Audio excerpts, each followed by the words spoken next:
Chapter 13. Days went by, and weeks.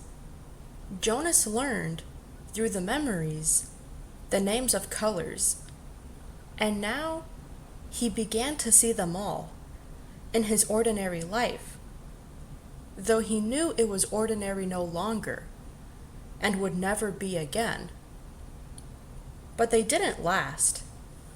There would be a glimpse of green, the landscaped lawn around the central plaza, a bush on the riverbank, a bright orange of pumpkins being trucked in from the agricultural fields beyond the community boundary. Seen in an instant, the flash of brilliant color, but gone again, returning to their flat and hueless shade. The giver told him that it would be a very long time before he had the colors to keep. "But I want them," Jonas said angrily. "It isn't fair that nothing has color." "Not fair?" The giver looked at Jonas curiously. "Explain what you mean." "Well," Jonas had to stop and think it through. "If everything's the same, then there aren't any choices. I want to wake up in the morning and decide things. A blue tunic or a red one?" He looked down at himself, at the colorless fabric of his clothing. "But it's all the same, always." Then he laughed a little. "I know it's not important what you wear. It doesn't matter, but it's the choosing that's important, isn't it?" the giver asked him. Jonas nodded. "My little brother," he began, and then corrected himself. "No, that's inaccurate. He's not my brother, really, but this new child that my family takes care of. His name's Gabriel." "Yes, I know about Gabriel." "Well, he's right at the age where he's learning so much. He grabs toys when we hold them in front of him. My father says he's learning small muscle control, and he's really cute." The giver nodded. "But now that I can see colors, at least sometimes, I was just thinking, what if we could hold up things that were bright red or bright yellow, and he could choose instead of the sameness? He might make wrong choices." "Oh." Jonas was silent for a minute. "Oh, I see what you mean. It wouldn't matter for a new child's toy, but later it does matter, doesn't it? We don't dare to let people make choices of their own." "Not safe?" the giver suggested. "Definitely not safe," Jonas said with certainty. "What if they were allowed to choose their own mate and choose wrong? Or what if," he went on, almost laughing at the absurdity, "they chose their own jobs? Frightening, isn't it?" the giver said. Jonas chuckled. "Very frightening. I can't even imagine it. We really have to protect people from wrong choices." "It's safer." "Yes," Jonas agreed. "Much safer." But when the conversation turned to other things, Jonas was left, still, with a feeling of frustration that he didn't understand. He found that he was often angry now, irrationally angry at his groupmates, that they were satisfied with their lives, which had none of the vibrance his own was taking on. And he was angry at himself that he could not change that for them. He tried, without asking permission from the giver, because he feared or knew that it would be denied. He tried to give his new awareness to his friends. "Asher," Jonas said one morning, "look at those flowers very carefully." They were standing beside a bed of geraniums planted near the Hall of Open Records.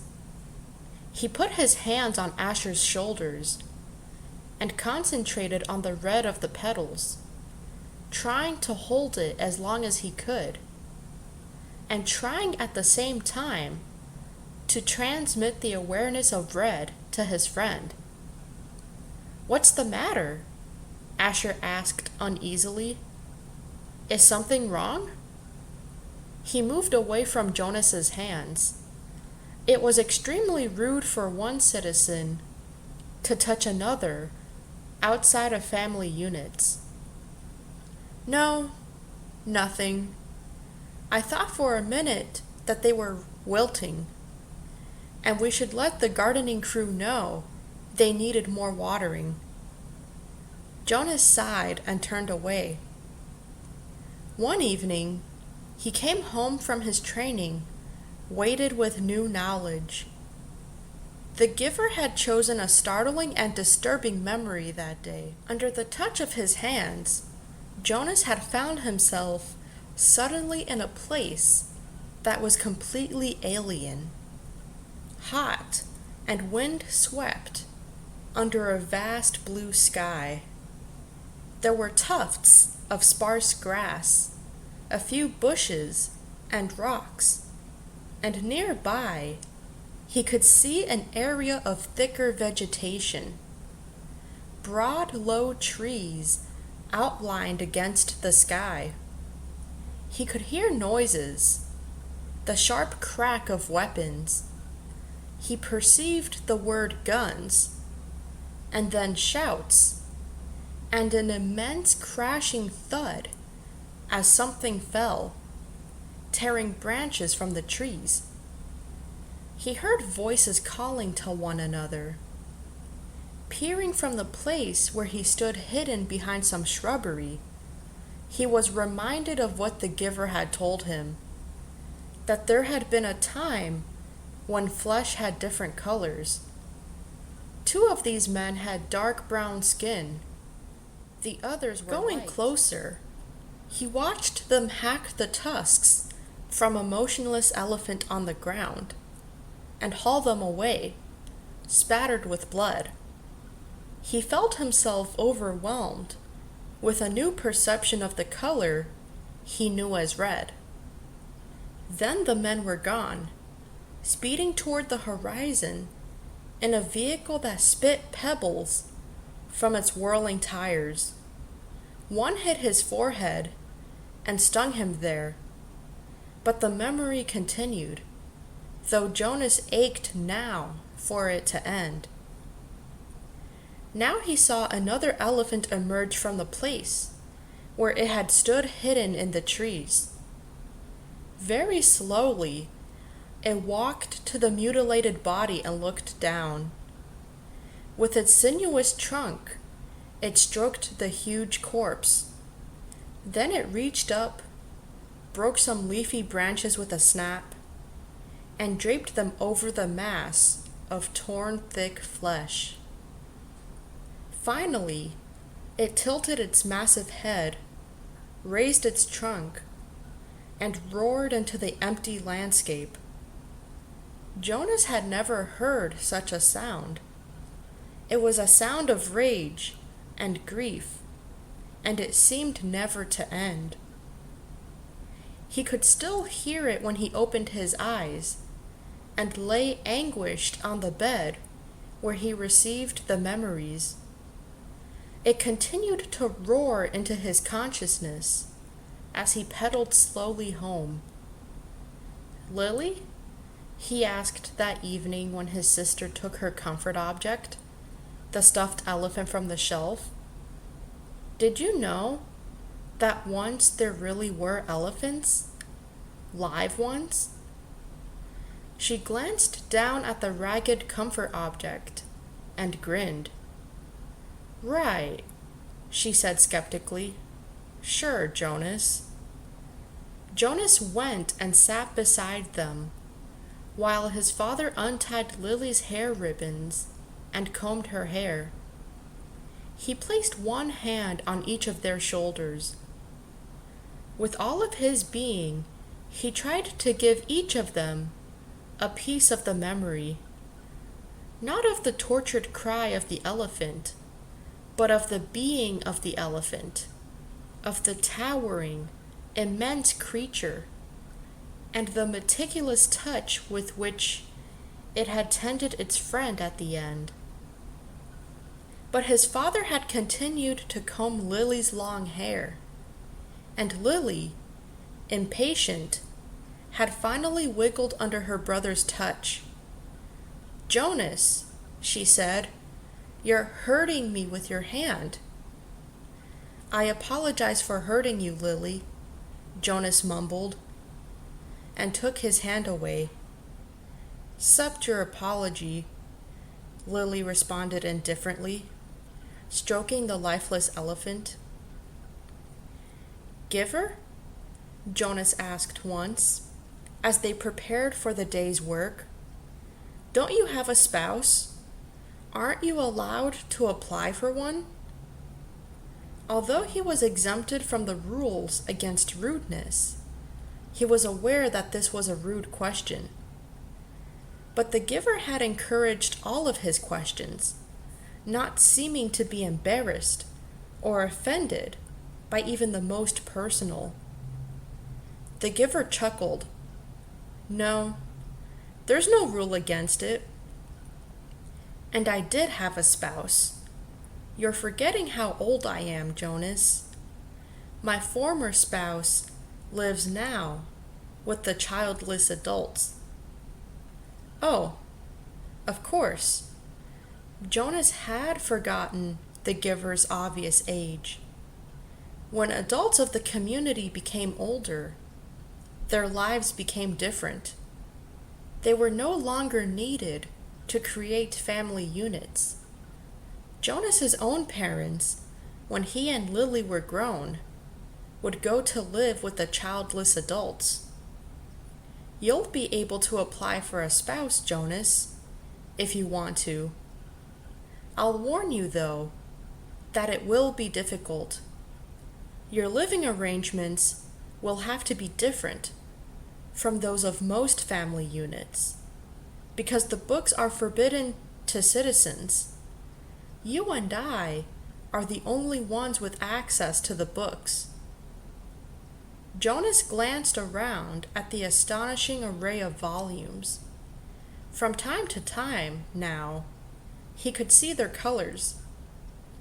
With their hours together, his and the giver's, consumed by conversation and by the transmission of memories, Jonas had not yet opened any of the books, but he read the titles here and there, and knew that they contained all of the knowledge of centuries, and that one day they would belong to him. So if I have a spouse, and maybe children, I will have to hide the books from them? The giver nodded. I wasn't permitted to share the books with my spouse. That's correct. And there are other difficulties too. You remember the rule that says the new receiver can't talk about his training? Jonas nodded.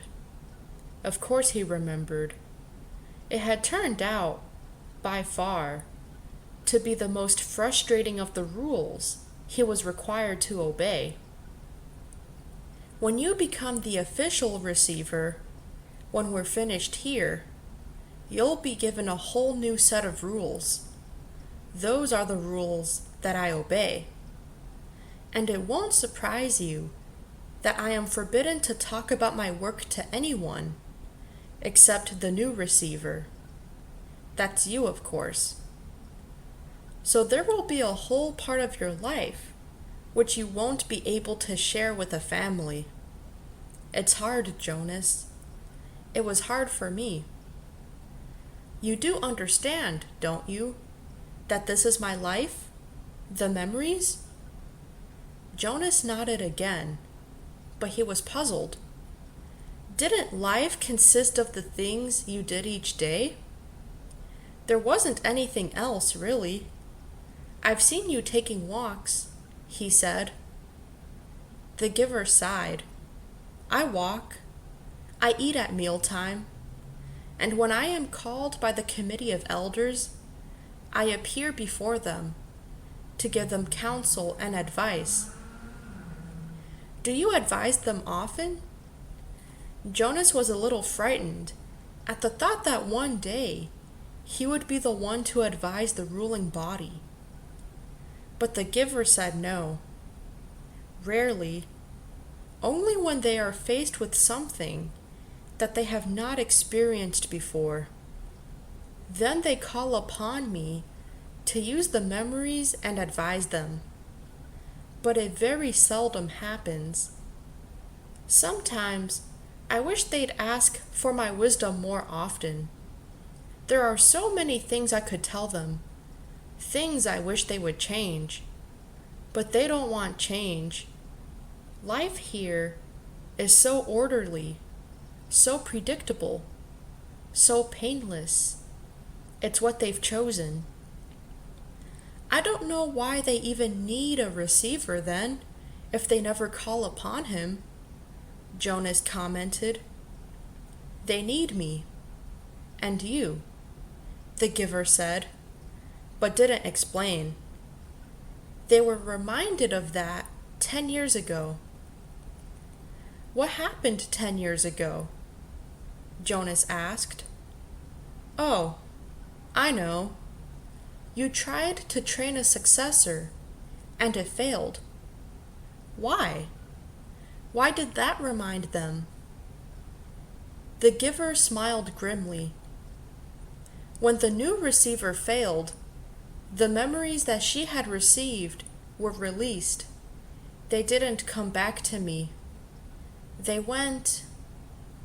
He paused and seemed to be struggling with the concept.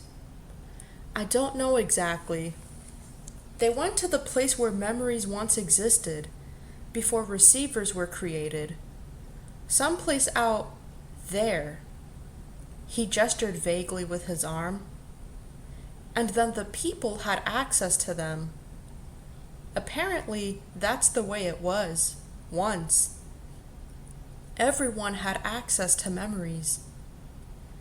It was chaos, he said. They really suffered for a while. Finally, it subsided as the memories were assimilated, but it certainly made them aware of how they need a receiver to contain all that pain and knowledge. But you have to suffer like that all the time, Jonas pointed out. The giver nodded. And you will. It's my life. It will be yours. Jonas thought about it and what it would be like for him, along with walking and eating, and he looked around the walls of books. Reading? That's it? The giver shook his head. Those are simply the things that I do. My life is here. In this room? The giver shook his head. He put his hands to his own face, to his chest. No, here in my being, where the memories are. My instructors in science and technology have taught us about how the brain works, Jonas told him eagerly. It's full of electrical impulses. It's like a computer. If you stimulate one part of the brain with an electrode, He stopped talking. He could see an odd look on the giver's face. They know nothing, the giver said bitterly. Jonas was shocked. Since the first day in the annex room, they had together disregarded the rules about rudeness, and Jonas felt comfortable with that now. But this was different, and far beyond rude. This was a terrible accusation. What if someone had heard? He glanced quickly at the wall speaker, terrified that the committee might be listening, as they could at any time. But as always during their sessions together, the switch had been turned to off. Nothing? Jonas whispered nervously. But my instructors... The giver flicked his hand, as if brushing something aside. Oh, your instructors are well trained. They know their scientific facts. Everyone is well trained for his job. It's just that, without the memories, it's all meaningless. They gave that burden to me, and to the previous receiver, and the one before him, and back and back and back, Jonas said, knowing the phrase that always came. The giver smiled, though his smile was oddly harsh. That's right, and next it will be you. A great honor. Yes, sir. They told me that at the ceremony. The very highest honor.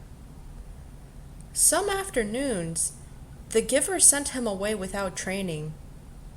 Jonas knew, on days when he arrived to find the giver hunched over, rocking his body slightly back and forth, his pale face, that he would be sent away. Go, the giver would tell him tensely. I'm in pain today. Come back tomorrow. On those days, worried and disappointed, Jonas would walk alone beside the river. The paths were empty of people, except for the few delivery crews and landscape workers here and there. Small children were all at the child care center after school, and the older ones busy with volunteer hours or training. By himself, he tested his own developing memory. He watched the landscape for glimpses of the green that he knew was embedded in the shrubbery. When it came flickering into his consciousness, he focused upon it, keeping it there, darkening it, holding it in his vision as long as possible, until his head hurt and he let it fade away. He stared at the flat, colorless sky, bringing blue from it, and remembered sunshine, until finally, for an instant, he could feel warmth.